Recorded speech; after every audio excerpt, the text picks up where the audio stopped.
Good morning and welcome to America's Home Cooking. Today I'm making creamy cheese rolls, but I'm adding a twist to it. I am going to add raisins and lemon zest with rum. So this is going to be a really nice treat for the holidays. So let's get it started. All right, we need 1 package of yeast. If you're doing it by the jars, it's 2 1/4 teaspoons. I'm doing it by the jar. It's cheaper for me to do it this way. This will not be a sourdough because it's the way it's made.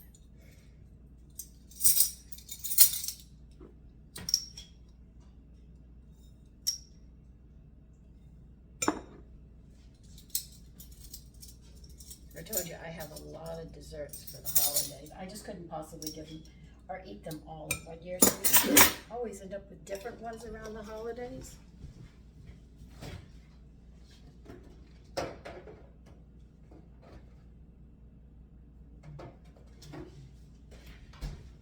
And they want us to add a teaspoon of sugar with this.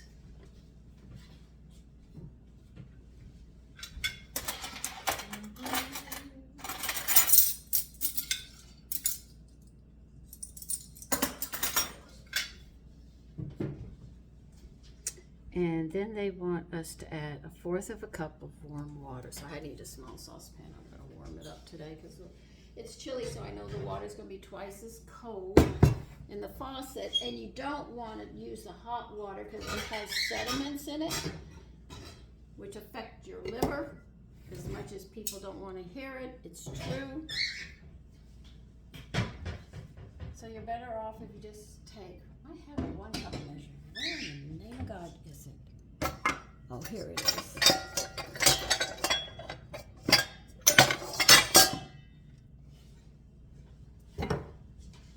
So you have to be very, very careful.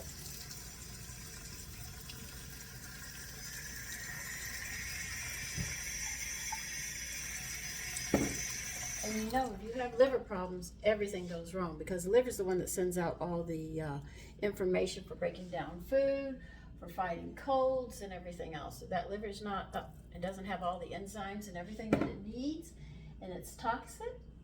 You're going to have a problem. But the beautiful part about the liver is that it can heal itself.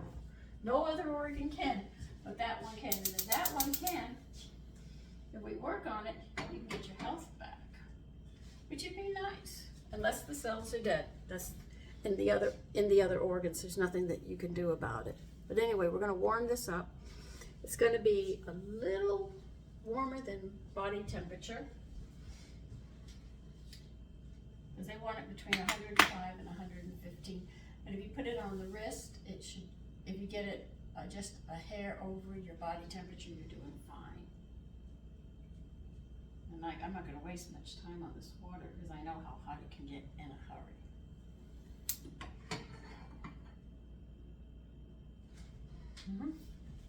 See, that didn't take long, did it? Okay. I want this to sit a bit. I usually don't let it sit because I know my yeast is fresh. But when you buy yeast, check those dates of expiration. Anytime you handle yeast, especially from the store, it's alive. Just because it's dry doesn't mean it's not alive. It's just dormant, better known as saying going to sleep. It's asleep right now, but once you wake it up. But if it's dead past the expiration date, everything you do, it will fail.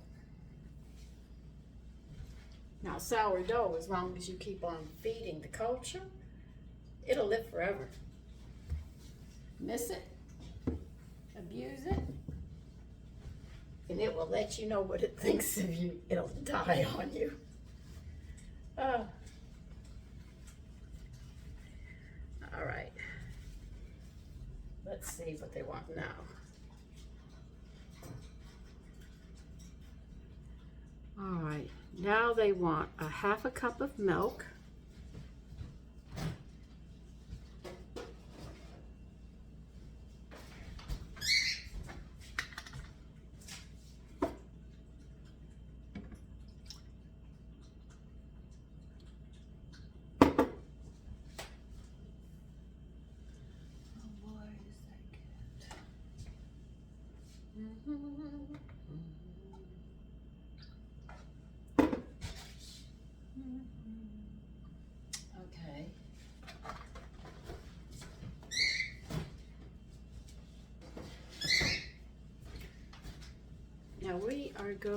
to heat the milk up, and we're going to add a half a stick of butter to it until the butter melts.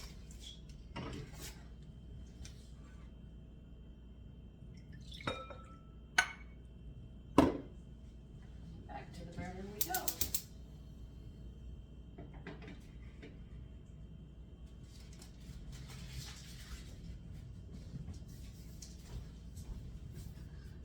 So see, we're having this proof, they call this proofing here. All right. All right, now we're gonna need a bowl, another bowl, because we're gonna mix the flours and salts together.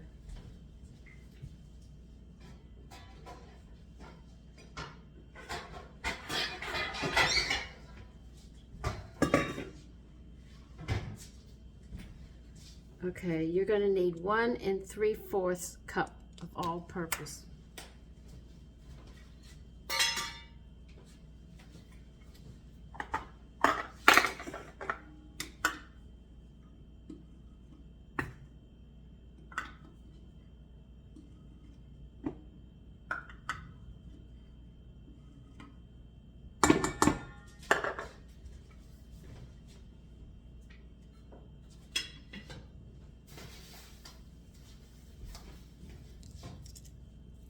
And we're going to add 1/4 whole wheat flour.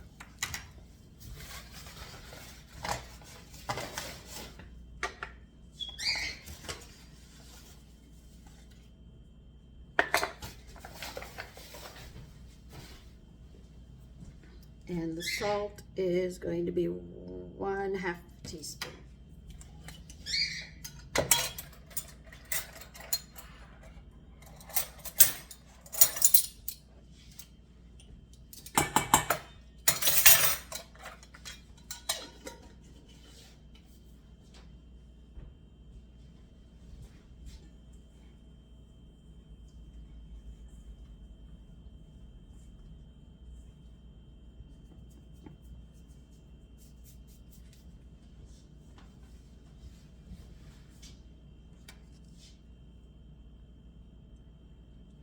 Okay.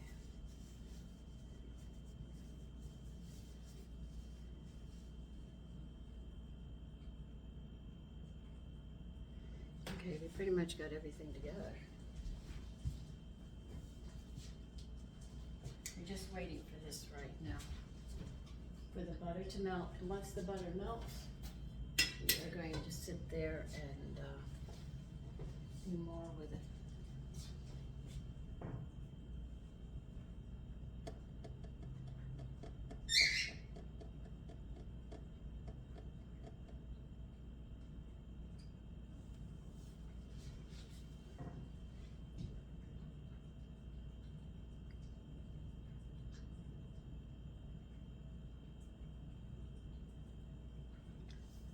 All right, I did that.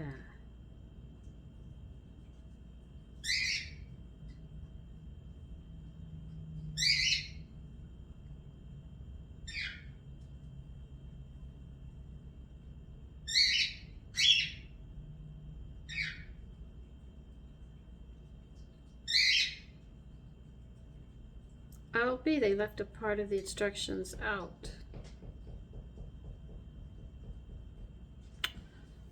Okay, they only said to add 1 teaspoon at this point, but you don't add it anywhere else.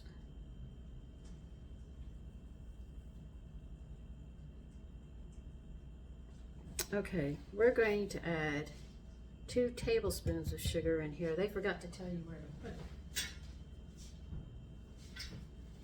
So into your yeast mixture, again, I tell you, when you do a lot of typing, this happens.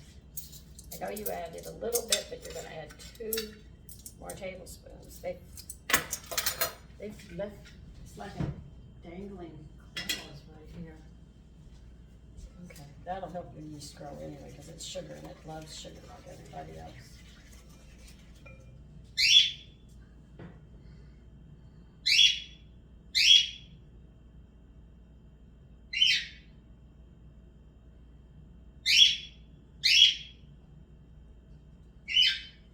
Okay, well, you left that part out.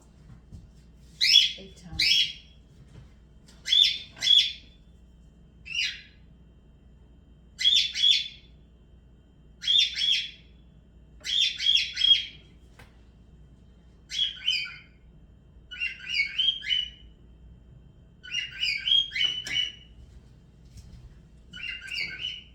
Okay, you're going to melt the butter. When it's almost completely melted, you turn the milk off and let it finish melting. And we're going to have to let it cool a bit before we can move much further, so I'll be back.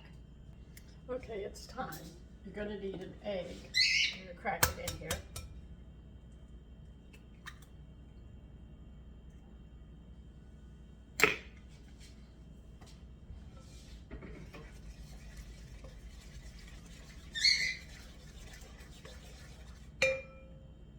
Oh yeah.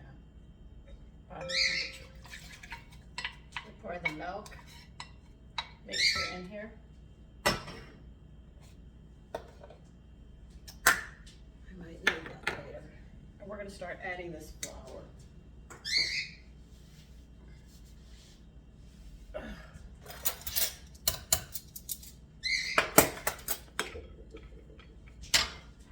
I'm going to add half a cup at a time.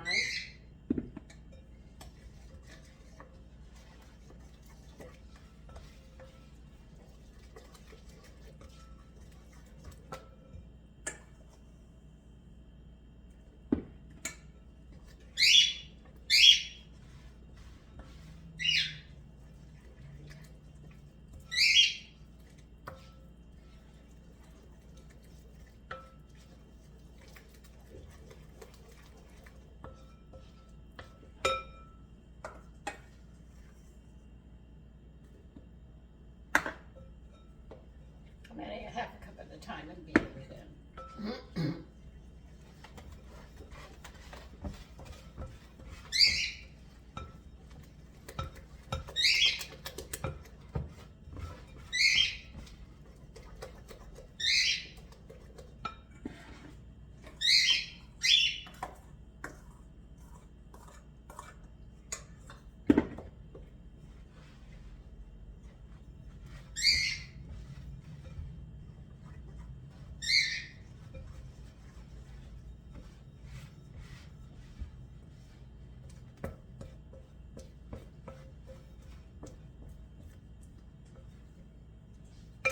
Now, if I remembered, and I think I remember correctly, I'm going to have to do a little more work. Okay. Oh yes, I remember. We're going to be adding a little more flour to this after we beat all this in, because they don't want it sticky. We won't be adding much, but we will be adding some more.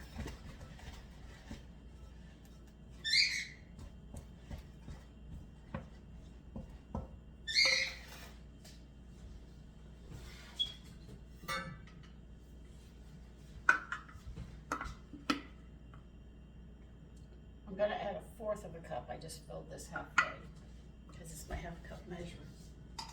We'll work with a fourth at a time until we get it where it has to be, because it even states add more flour if you have to.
Dough. You can actually feel it's not hard to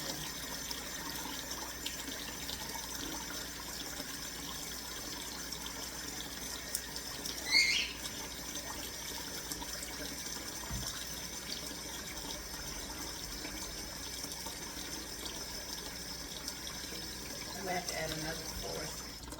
I thought it was another half a cup I would have to add. They want you to eat this for about 10 minutes. It's going to take about a half a cup extra. So you don't want it sticking, they said, while you knead it.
These little particles here. You have a compost, put them in. If you don't, well, I guess you'll be throwing it out. You're gonna have to clean the bowl and grease it because this has got to rise till double. That's why I was running the water. I run hot water into it when I take the dough out so it'll be easier to clean. And then we'll get to the next step.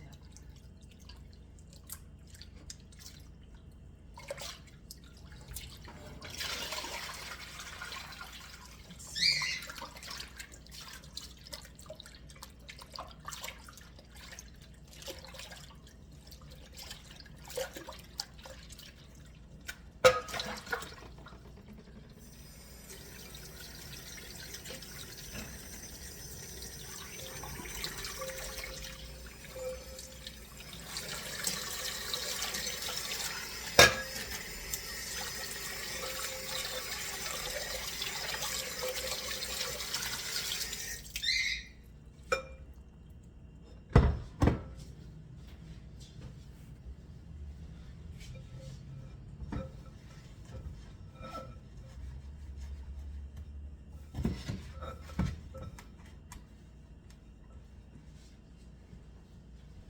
Put some oil or grease your bowl. I use oil.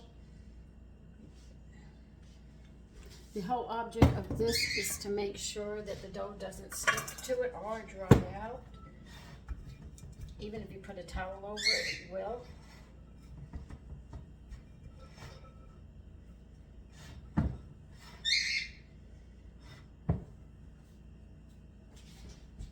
Now let me knead some more of this in. Then I'll be right there.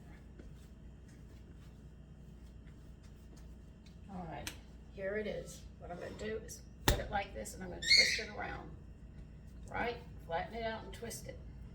Then you're going to flip it over, twist it around again. This way you completely coat, good God. You coat this batter right here, this dough. So that way, as it rises, it doesn't dry out.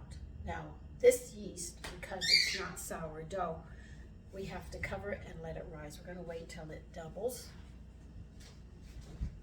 I need this towel. They can have these. Just put it in a warm place, and we're just going to wait for it to rise. Boy, today is one of those days with me. I have so many things on my mind.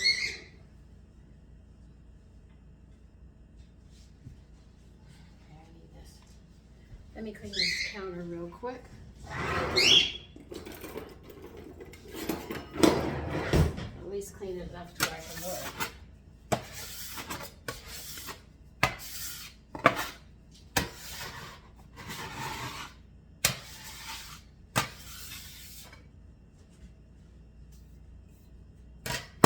Now you're going to need another bowl.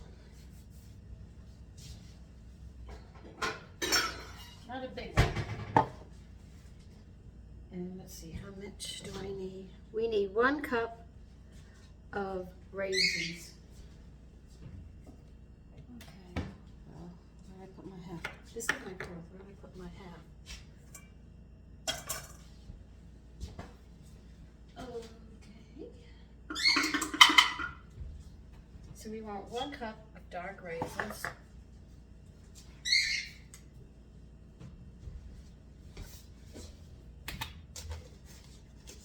If you have gold raisins, I guess you could use it, but that's not what they said. But you know, if you don't have one, by all means.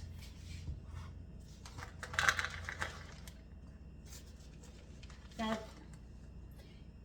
in the summer and it's not holidays, I leave this part out. I won't add the raisins, but because it's holiday, I add the raisins to it. Now, we are going to be doing something with these raisins.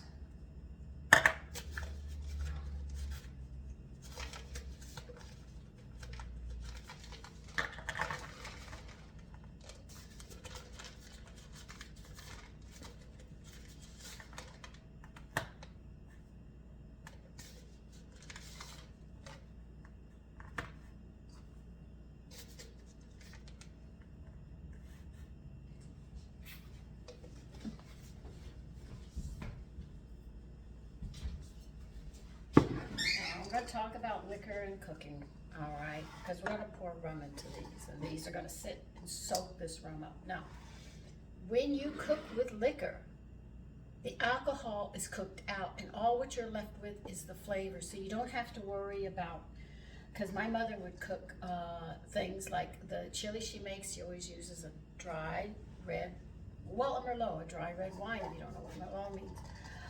She would also do roasts and rums and stuff, and beer was poured on it, but they knew that the alcohol in it would be cooked out, but we would have the flavor.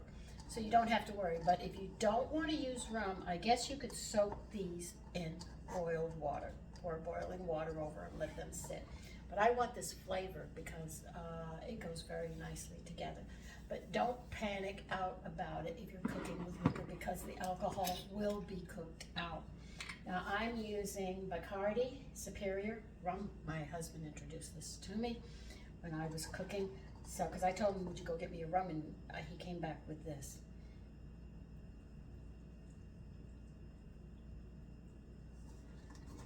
These raisins are going to soak all of this up. If you don't give it enough, you'll have to add more.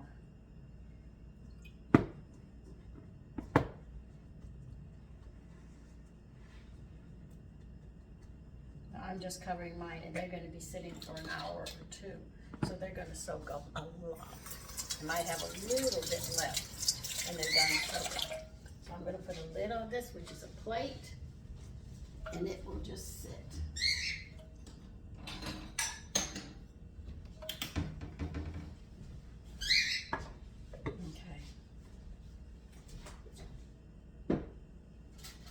Now you're going to have to start getting the ricotta cheese ready.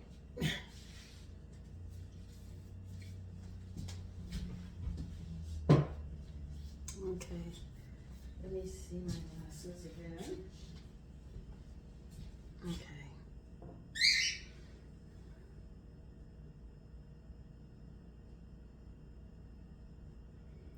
All right, we need another bowl.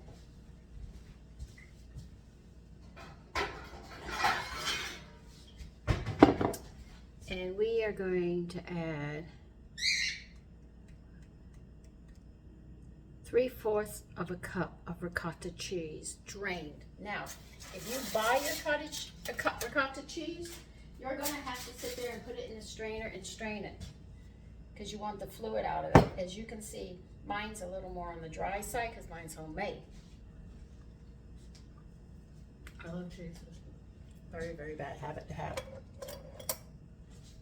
Okay.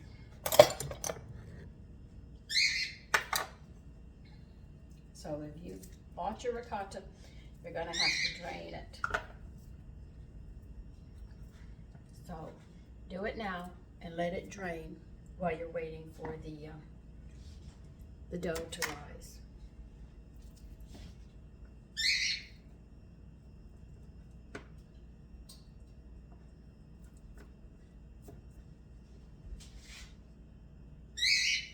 Once your ricotta is dry, you can sit there and put all these ingredients together here, which is the filling. We'll be adding raisins to it after. We're not adding them now because they're soaking.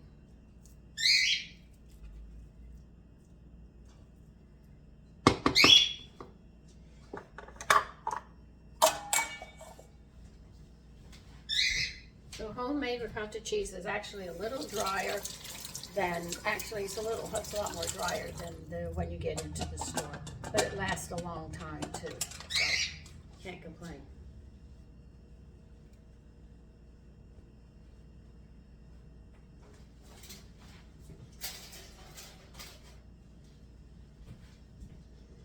All right, what goes in this next? We need 2 tablespoons of sugar. I'm gonna have 2 tablespoons here.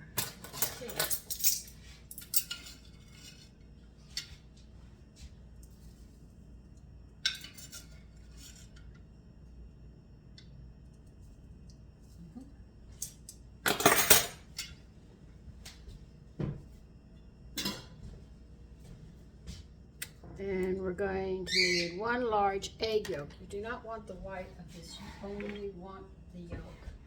Well, this is going out in the yard today, so I'll just put it out in the yard.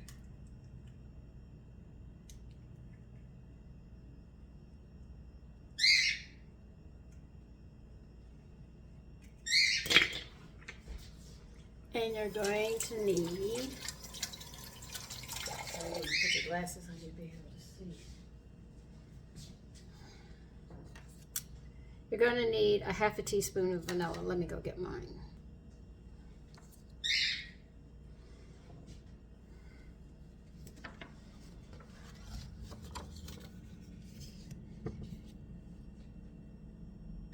Okay, now that I had to clean up a mess, we still have a little more to do.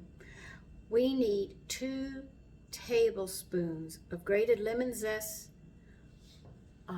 to it. I have dried lemon peels that I dehydrated.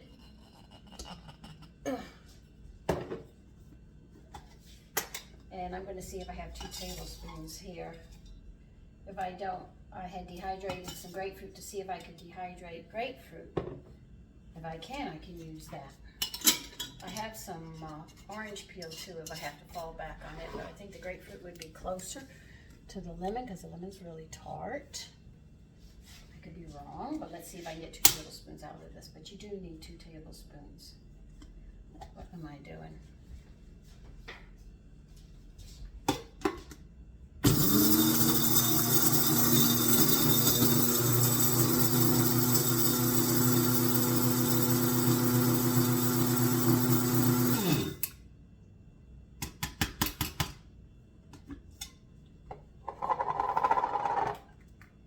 Oh yeah. I got it. That goes into the cheese as well. As you can see, this has a lot that goes into it.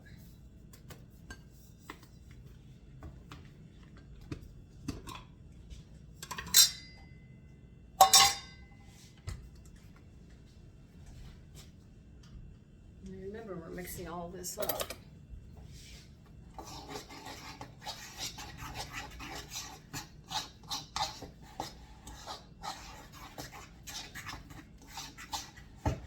Lemons go back on sale. I will be making lemon juice, canning lemon juice, and making more lemon peel, dehydrate lemon peel, so I can make my own zest.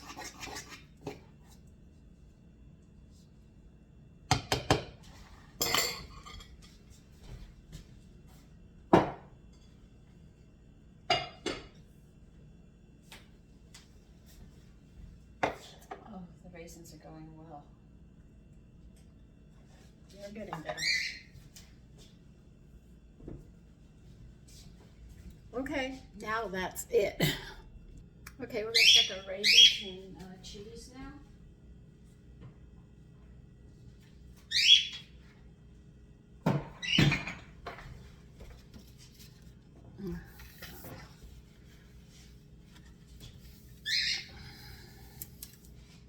I need a dry area around here to put things.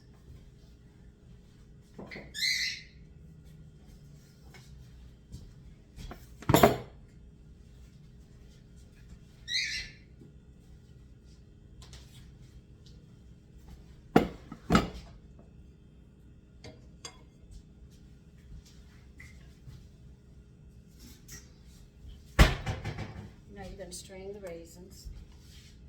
Might as well get the garden the extra liquor.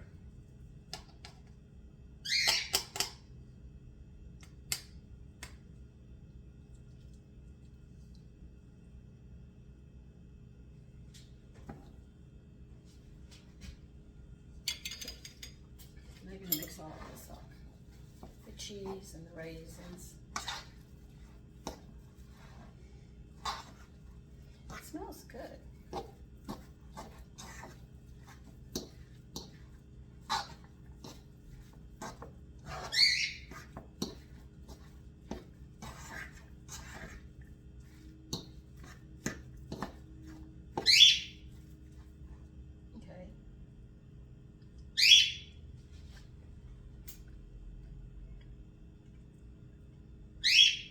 That's good.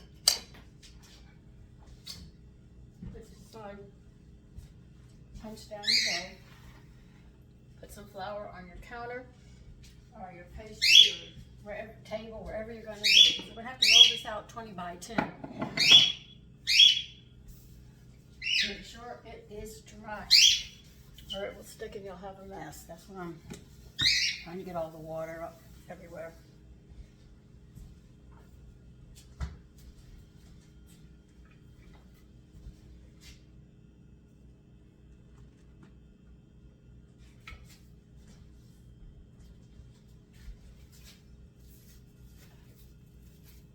I need a little bit in the bowl before I lay it out and start putting it the size we have to get it.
And 12 and 5 is 17. It's still not long enough.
See, when I overshoot it, I can always sit there and push it back together so that I get more of a shape of what they want me to have.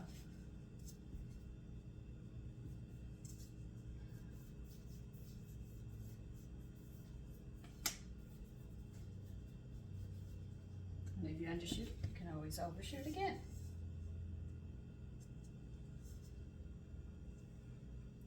Alright. It's 21. Going a little more. Good, because this side was really thin.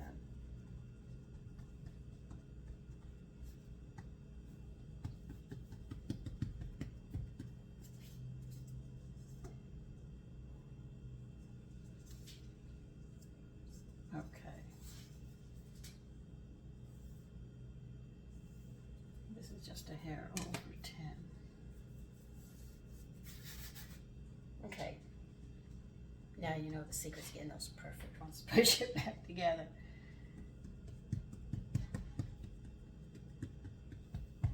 Now let's just hope I can roll it up. Okay. Where's my hanky? My tissue. Is it dry? Yay. As you can see, I haven't made this one in a long time either. They're like new recipes every time I make them because I never remember how to make them. And I should mark that they made a mistake in this one, which I didn't do. Now they want you to spread the scratch that. Spread filling evenly over dough to within 1 inch of the edges. All right.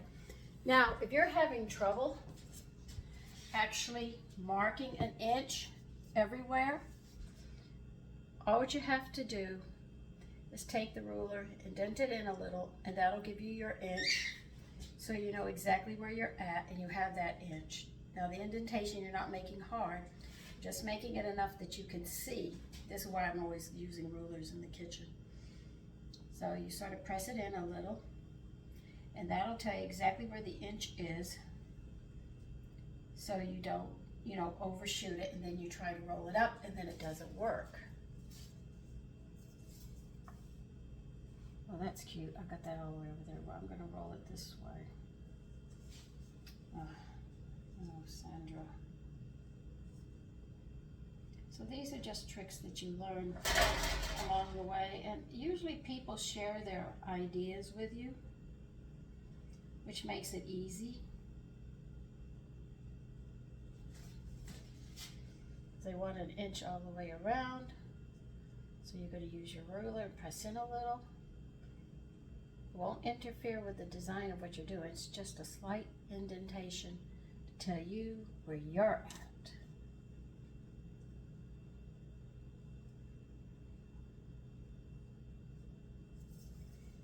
Okay, now because I have to go the other way, I am going to use, I have it right here. I'm going to use this into this fork and make a little indentation where it's 1 inch, so I can see that I don't overshoot. But all these are very mild markers for you, so you don't overshoot, which I wouldn't want you to do. When you put the filling in, because then it will fall apart. See, that makes it much easier. You can see all the markings on it, but it won't affect it.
See, I've seen a lot of people have trouble doing pastries and stuff.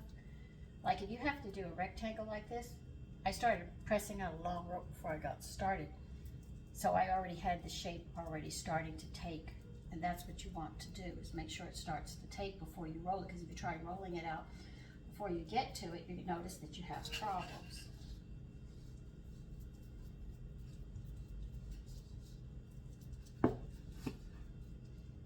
Now you can see I'm pressing everything up to the edge as close as I can get without going over that.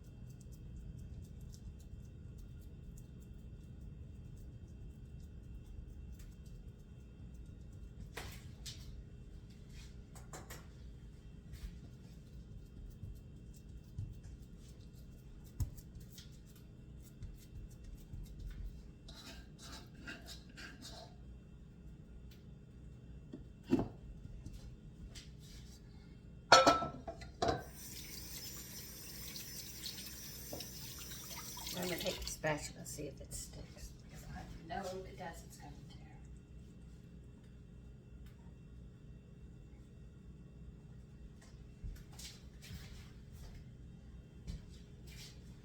tear. Oh, what they want. Starting? All right.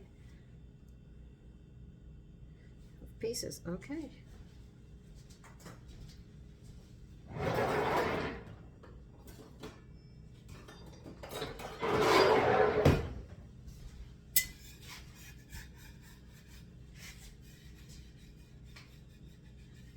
So I'm going to be rolling this, so I don't need one really big one. I just need to release enough of it that I can sit there and maneuver with it.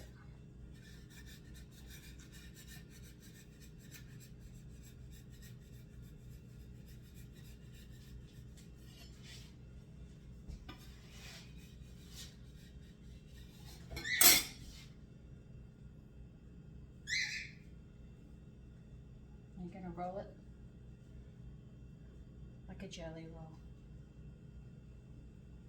Now the thing is that you can't really roll this because it just keeps pushing everything out. So you sort of lift it and roll it at the same time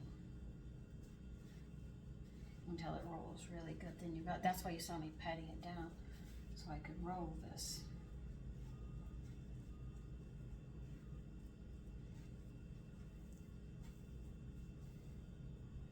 Now here's where we're sticking.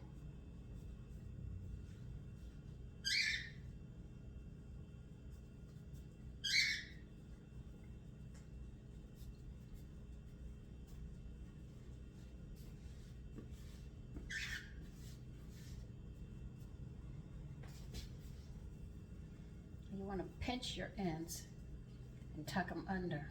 So pinch them good, close them up, and tuck them under. That's going to be very important later on. I'm going to roll this, trying to get this to stick. And you know what? If it doesn't, I'm going to do an old trick that my grandmother taught me.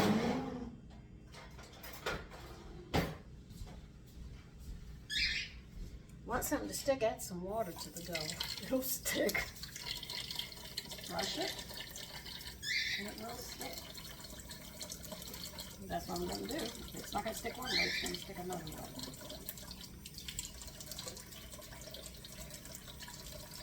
So that inch edging, if it's not going to stick for you, brush it with some water, and then roll it. It should stick.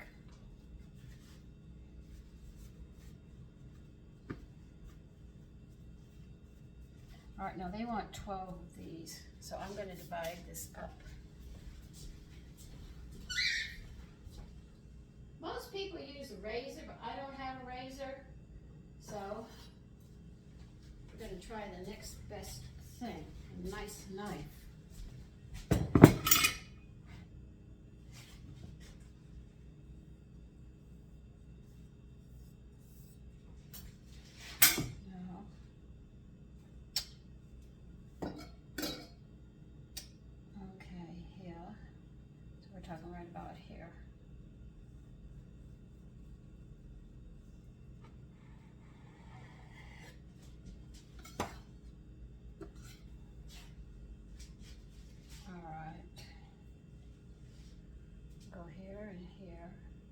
that should be right about here.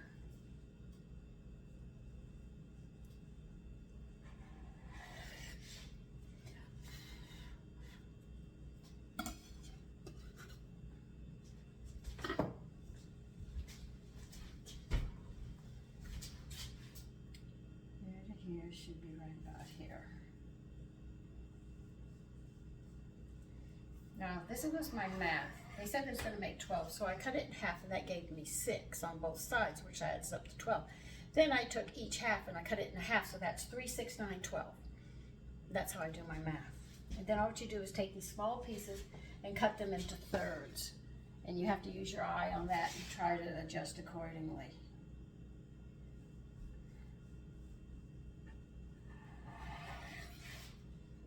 And you're going to need a greased pan to put these on.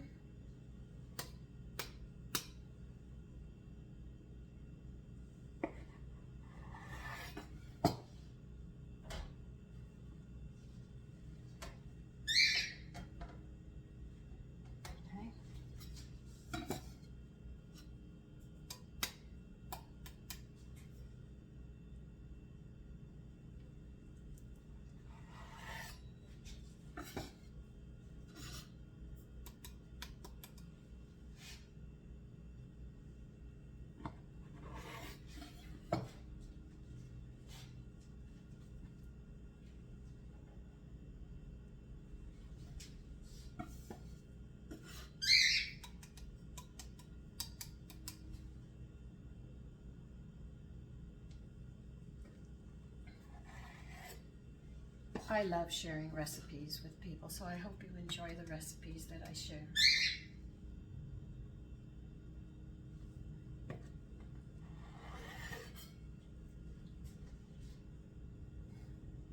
I have a girlfriend who started one topic. She said, we always end up in food. I said, food is so interesting.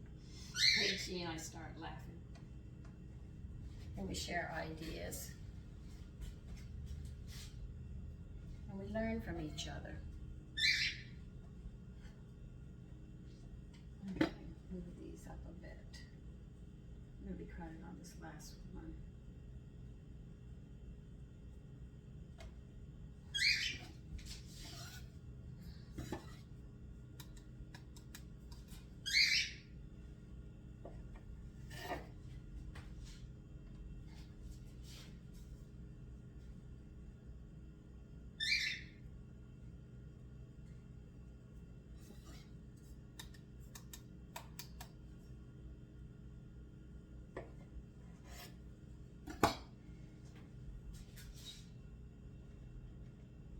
There you are. These are delicious. By the way, I am not kidding.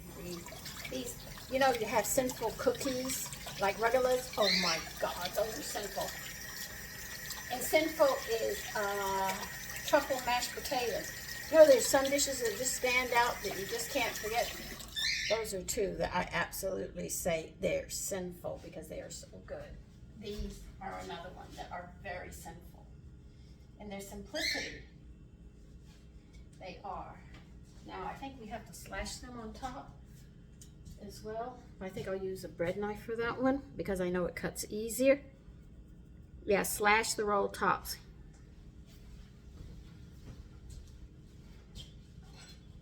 Now, if I go to use that knife, the slicer, I'm going to have problems, but a surrogated knife usually slashes these much easier. You don't want to do a deep slash. You just want to do a light one. Just leave a little mark on top. You hold the sides and gently go.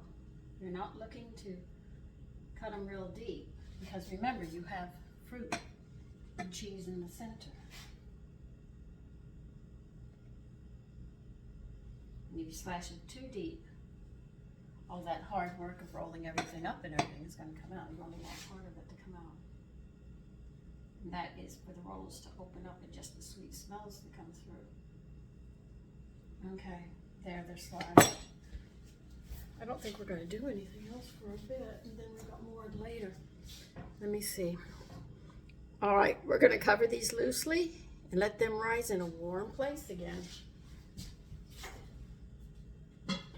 So I'll see you when we get to the next point. Okay, you're going to preheat your oven to 350. And we're going to make a glaze now for it, so give me a few minutes to get that together.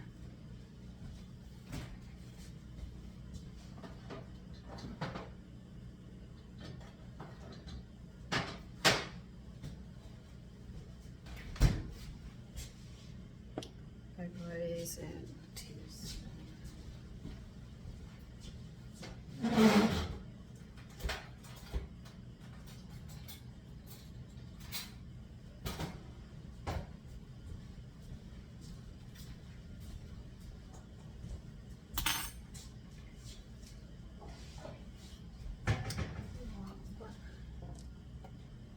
One whole egg. Okay.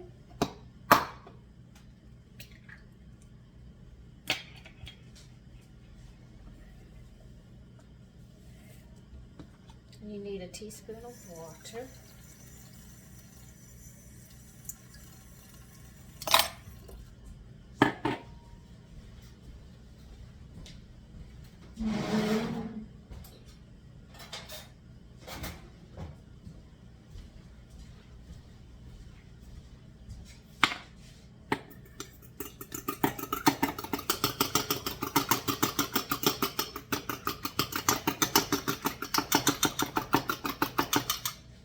To beat eggs and things together, you need your fork vertical, unless you have a mixer or something.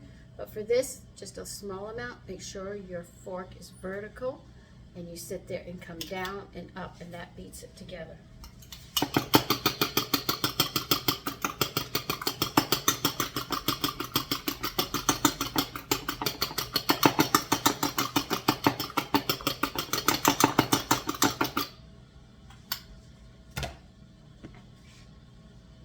You're going to brush these.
That'll go out in the yard too. As you see, just about everything goes in the garden. Except meat. The bones usually I will give to my neighbor's dog, unless it's pork. But I've got a recipe to make my own, what do you call it? Oh, I can't think of the name of it right now, but it says collect bones. And I said, okay, I'm going to collect bones.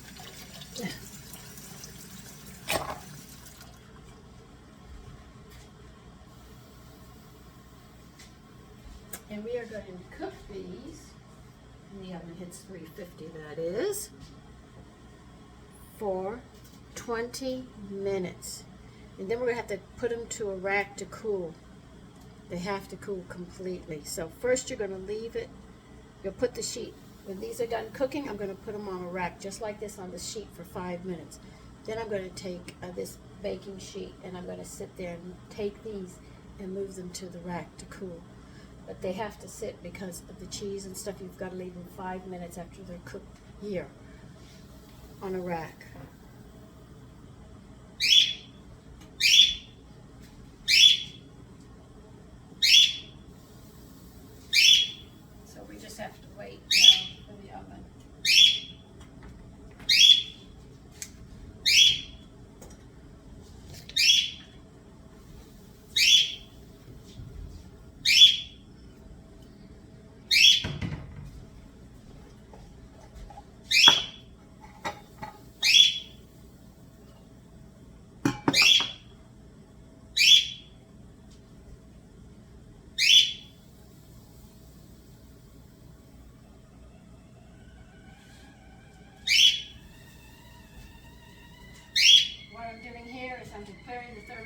something hot in it. And I have to put boiling water in it.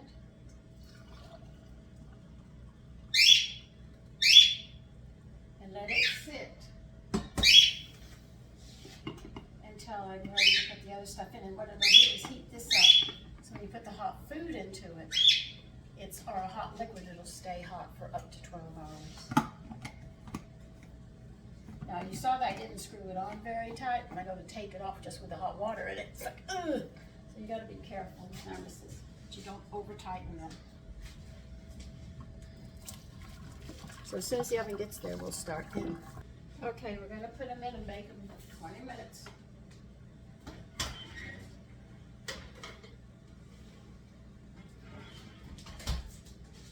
And I'll see you then. Okay, they're done.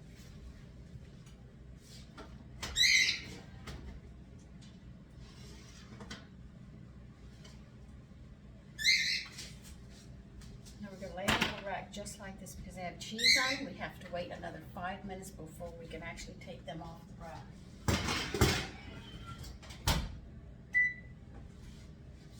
So I'll see you in about 5 minutes.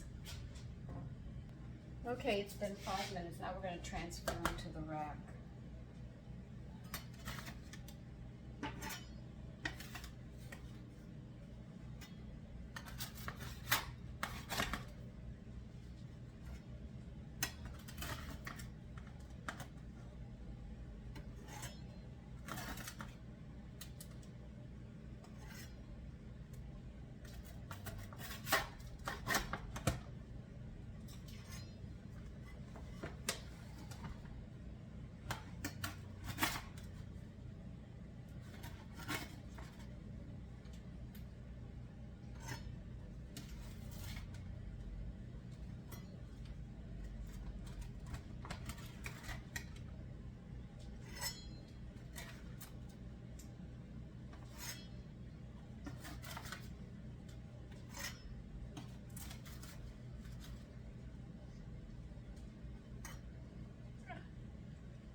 I know how good these are.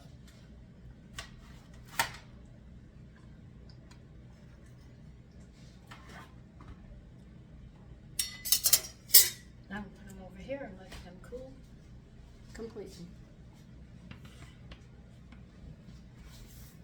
That's it. Take care and have a wonderful day.